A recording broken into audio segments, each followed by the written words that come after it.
Salut à toi, je suis ravi de te retrouver dans cette vidéo et l'optique que je voulais te présenter, moi en tant que photographe de portrait que j'attendais depuis très longtemps, c'est le nouveau 56 mm 1.2 qui a été renouvelé. Si tu me suis, tu sais que le 56 mm 1.2, l'ancienne génération, est certainement l'objectif que j'aime le plus parce qu'il a énormément de charme, il n'est pas exempt de défauts, hein, mais l'ancien, je l'adorais et j'attendais vraiment un nouveau 56 avec grande impatience. Surtout que Fujifilm avait commencé à changer ses objectifs progressivement avec le 18 mm qui, on va dire, remplaçait le 16 mm dans la gamme 1.4. Et puis, on a eu le nouveau 23 mm qui remplaçait le 23 mm 1.4 ancienne génération et le nouveau 33 mm qui remplaçait le 35 mm 1.4. Donc, celui qui manquait à la famille, eh bien, en tout cas dans les grandes ouvertures en dessous de 2.0, c'était le 56 qui n'avait pas encore été renouvelé. On savait qu'il allait sortir puisque Fujifilm l'avait annoncé dans son plan, mais ne l'avait pas encore sorti. Il a pris un peu plus de temps pour le sortir. Il l'a présenté en même temps que le XH2 40 millions de pixels. Ça a du sens, on le verra. Petit tour du propriétaire, il est un petit peu plus imposant et un peu plus lourd que l'ancien, simplement parce qu'il est WR et donc effectivement ce nouveau est un petit peu plus imposant parce qu'il y a plus de joints d'étanchéité sur le nouveau que sur l'ancien. Il est weather résistant, donc résiste aux éclaboussures et à la poussière. Voilà pourquoi cette différence de gabarit. Mais il n'y a pas que ça, le bloc optique est plus important puisque ici, on a 13 éléments en 8 groupes avec 2 lentilles asphériques, ce qui n'était pas le cas ici sur l'ancien où on avait beaucoup moins d'éléments et une seule lentille asphérique. Donc ce nouveau bloc optique est censé nous donner un meilleur rendu. Ça aussi, on va le voir, image à l'appui.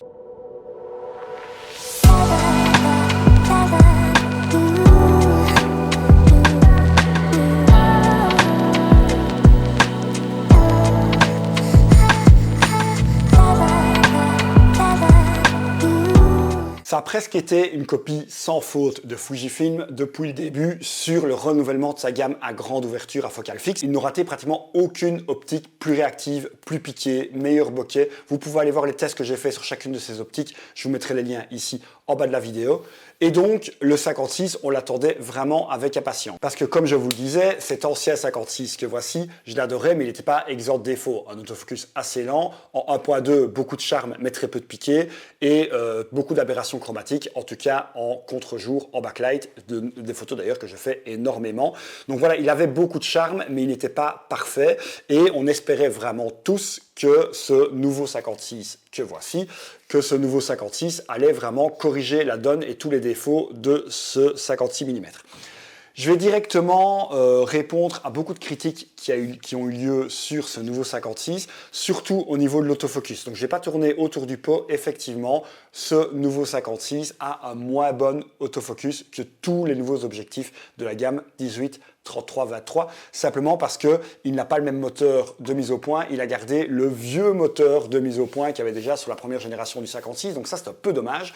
Effectivement, il est un petit peu patinant, mais je trouve quand même, et ça on le verra aussi, qu'il accroche quand même bien, il est juste pas super rapide, mais qui fait de la photo rapide à 56 1.2? Je vous rappelle que c'est l'équivalent d'un 85 mm, on va dire un 85 mm 1.4 dans les autres marques plein format.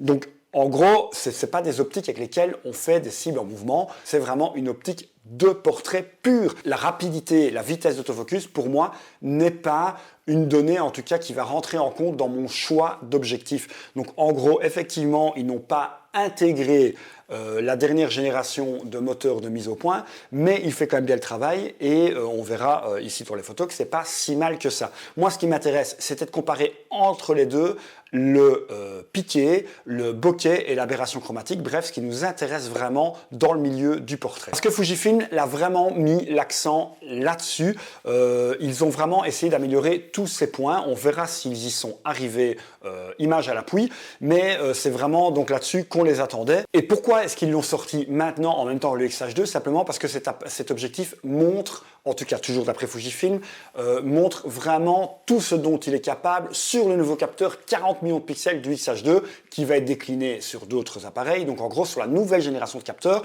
ce 56 mm montre vraiment tout ce dont il est capable, plus que sur l'ancienne génération.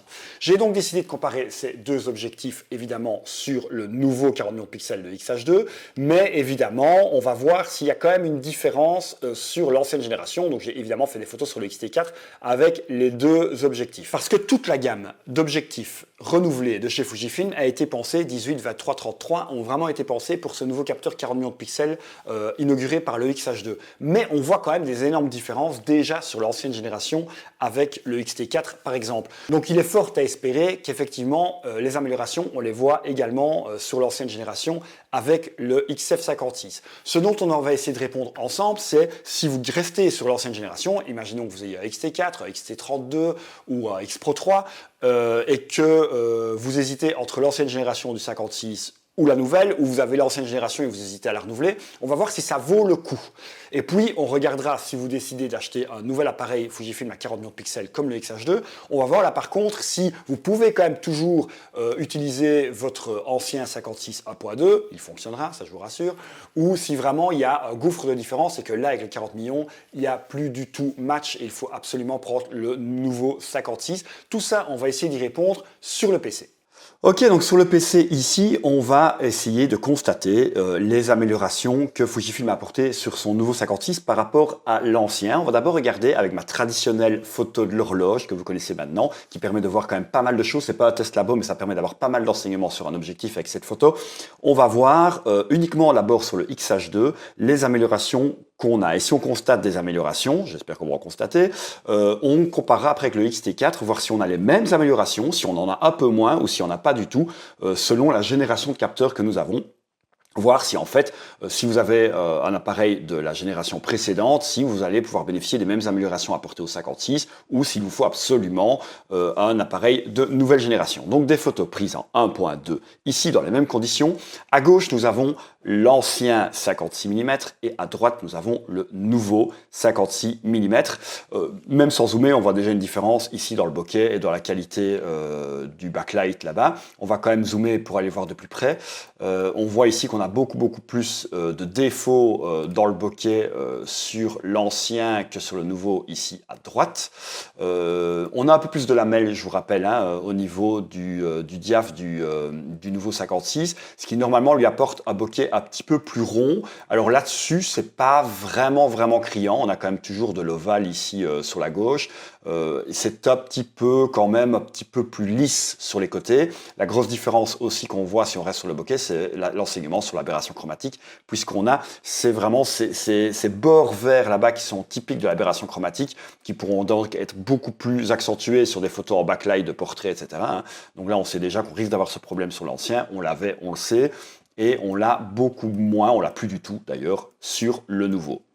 La chose aussi qu'on peut regarder, donc je vous rappelle, on est tous les deux sur le X-H2, c'est la qualité du piqué, de la netteté. Et là aussi, on a quand même une petite claque de différence, puisque regardez le détail à gauche par rapport au détail à droite. Donc on peut pas dire là que c'est parce que c'est l'appareil 40 millions de pixels qui fait son boulot, non, pas du tout.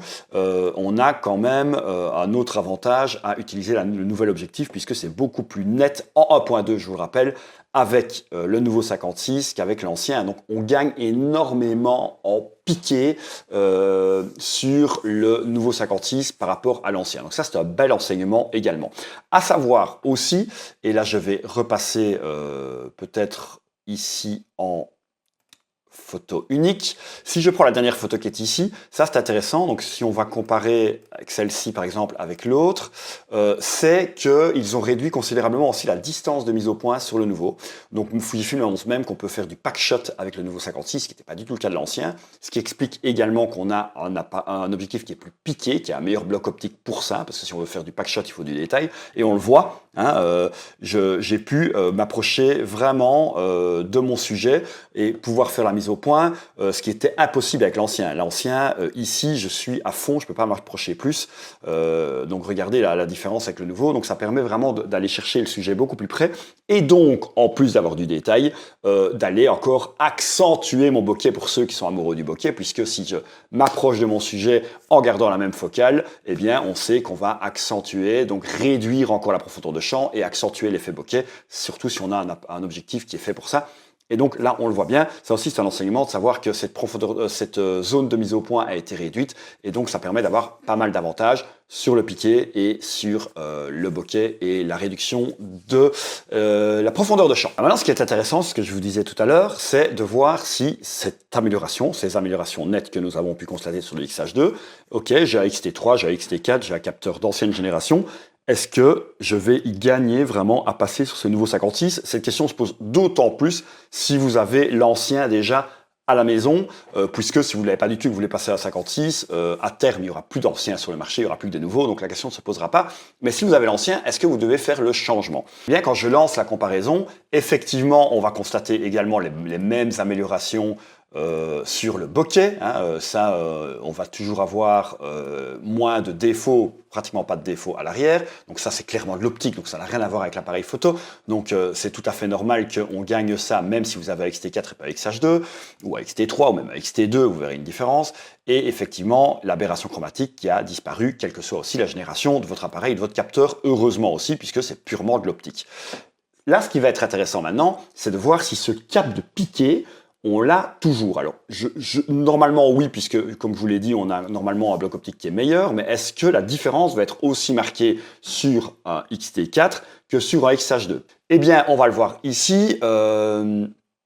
Là, si je zoome là-bas pour voir du détail sur ma petite horloge, donc là, on est sur le capteur de l'XT4, eh bien, on a quand même une petite différence. On a quand même plus de détails. Regardez, regardez. Donc là, on est en 1.2 sur le capteur du XT4.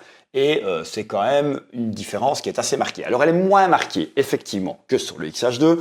Donc ça veut dire que nouveau 56 mm plus XH2, on gagne encore en détail, mais il ne faut pas oublier qu'on a aussi une beaucoup plus haute résolution. Mais en tout cas, ce gap de piqué et de détail, on l'a quand même déjà, donc vous allez aussi bénéficier de ça avec votre appareil X-Processor 4 et X-Trans 4 sans aucun souci. Donc ça, rassurez-vous, on le voit aussi. C'est un petit peu moins marqué que sur XH2 effectivement, mais il y a quand même un cap de qualité. Donc gagner du bokeh, ne plus avoir d'aberration chromatique et un peu plus de détails en 1.2, ma foi, si c'était les choses qui vous gênaient sur l'ancien, c'est une bonne raison de passer sur le nouveau. Alors si on ferme le diaph aussi, ça c'est intéressant. On sait que l'ancien avait quand même beaucoup de défauts, même s'il était très charmant, il y a quand même beaucoup de défauts en pleine ouverture. Si on se met en F2, est-ce que la différence va toujours être aussi marquée entre les deux? Là c'est intéressant aussi à voir. Là c'est uniquement sur le XH2 que je l'ai fait, mais dites-vous que vous aurez pratiquement la même différence sur le XT4. Eh bien là oui, surtout sur le bokeh, on va voir la différence. Regardez ce bokeh hexagonal, vraiment pas joli, ici à gauche, et ce bokeh bien rond à droite sur le nouveau 56 mm. Donc là, on a vraiment ces différences. Et on a même encore de l'aberration chromatique à F2 sur l'ancien, qu'on n'a plus du tout, vu qu'on ne l'a déjà pas en pleine ouverture. C'est normal qu'on ne l'ait plus non plus en F2. Donc là, c'est encore plus criant de vérité. Et là, c'est vraiment le nombre d'éléments du diaph qui joue. Et on le voit surtout en F2 plus qu'en pleine ouverture, ce qui est normal.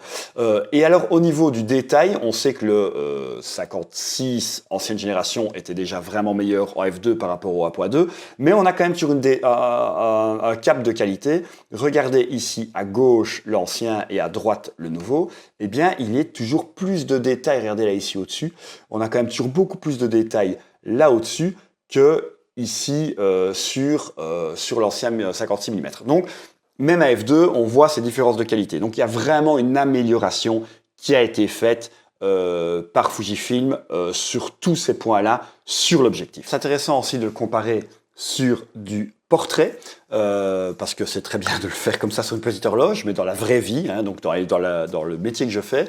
Donc ici, photo de portrait brut, hein, sortie de boîtier. À gauche, l'ancien, à droite, le nouveau. Et là aussi, on va voir cette différence de piqué et de détail. Si je zoome donc sur le visage de mon modèle, on va voir vraiment une vraie différence. Voilà.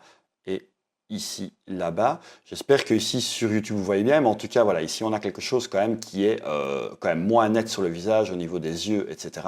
Que ici c'est beaucoup plus net à droite sous ça en 1.2, donc on a vraiment une différence de qualité qui est quand même notable. Alors effectivement, si vous faites une photo classique, et j'étais très content de mon ancien 56 pour ça, et que vous la sortez pour du petit format, etc., sans devoir faire trop de travail dessus, ma foi, c'est pas gênant. Maintenant, si vous devez quand même commencer à faire du travail de détail, détail, travailler sur la peau, etc., sans avoir cet effet aquarelle, c'est bien d'avoir quand même un objectif qui va rendre un peu plus de détails. Donc ici, on est sur le XH2, je vous le rappelle, donc on a sur un appareil qui est déjà bien défini et qui, en plus, si on lui rajoute le 56 mm 1.2, va nous mettre du détail. Sur le 56, sur le XT4, je vous le dis tout de suite, j'ai repéré également la même chose.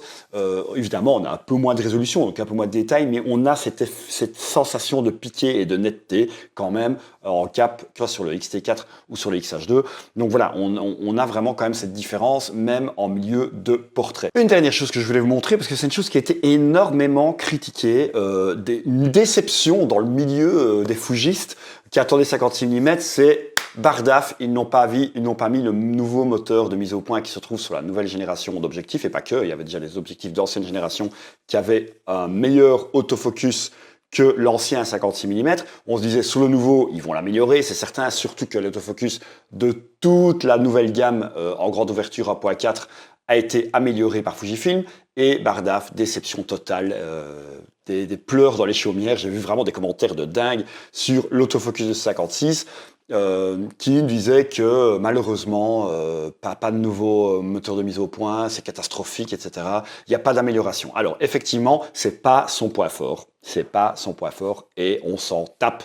Je ne sais pas comment le dire autrement, mais on est sur un équivalent 85 mm 1.4 grosso modo. Je schématise très fort par rapport à du plein format. Qui fait de la photo de sport ou a besoin d'un autofocus hyper véloce sur une optique qui est purement racée pour le portrait, qui n'est faite que pour ça. Moi, ça me dépasse que ce soit presque quelque chose de décisionnaire dans le choix d'un 56 1.2.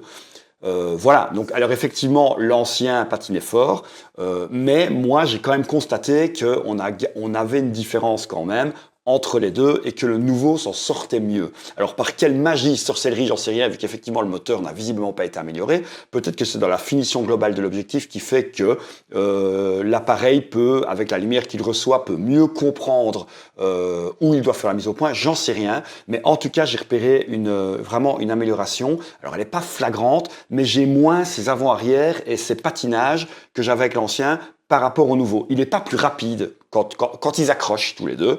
Il n'est pas plus rapide, il va prendre le même temps pour faire la mise au point, le nouveau par rapport à l'ancien. Par contre, il accroche plus souvent. Voilà, il patine moins souvent. On peut le voir ici sur la vidéo que j'ai prise. Ici à droite, on a le nouveau, à gauche, on a l'ancien. Regardez, à un moment, là, je vais essayer de faire la mise au point sur le nouveau. Et regardez, hop, hop, hop, hop, ça patine. Je n'ai jamais ça sur le nouveau. Donc voilà, c'est pas arrivé à chaque fois. Vous voyez sur la vidéo, ce n'est pas arrivé à chaque fois. Mais effectivement, j'ai constaté quand même qu'on avait ce petit problème de patinage sur l'ancien, qu'on a toujours eu d'ailleurs. Et j'ai surtout constaté que je n'avais plus sur le nouveau.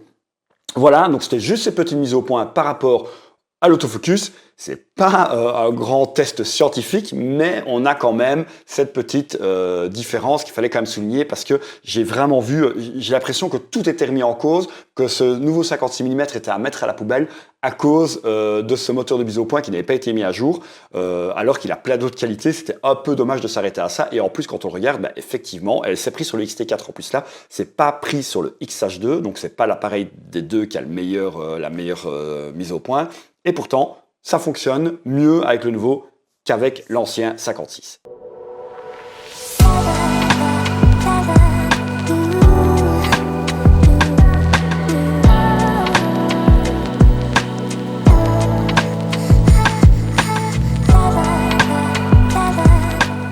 On a pu le voir, effectivement, tout est meilleur sur ce nouveau 56. Tout a été amélioré. On a un meilleur piqué que sur l'ancien, on a un meilleur bokeh, on a pratiquement plus d'aberrations chromatiques, même en pleine ouverture. Et évidemment, sur le 40 millions de pixels, sur le XH2, on voit une claque, on l'a vu, hein, une différence de malade. Mais on voit aussi quand même cette différence sur l'ancienne génération. Donc, ça se justifie. Sur l'ancienne génération, effectivement, si vous aimez le charme de l'ancien, n'hésitez pas à prendre encore l'ancien, bien qu'il n'est plus disponible. Je viens de vérifier sur le site Fujifilm, ils l'ont totalement remplacé. Donc il n'est plus disponible à la vente neuve, sauf si vous en avez encore dans votre magasin photo près de chez vous, mais en tout cas sur le site Fujifilm, l'ancien n'est plus disponible et donc il n'y a plus que le nouveau, mais en gros vous n'y perdez pas du tout, que du contraire, vous y gagnez avec le nouveau 56, ça je vous le garantis. Dites-moi si ce nouveau 56 vous hype, puis dites-moi si c'est vraiment celui qui vous intéresse ou vous êtes déçu du peu d'évolution entre les deux. Par exemple, si vous êtes déçu de l'autofocus, même si moi, je le répète, ce n'est pas du tout une condition d'achat pour moi.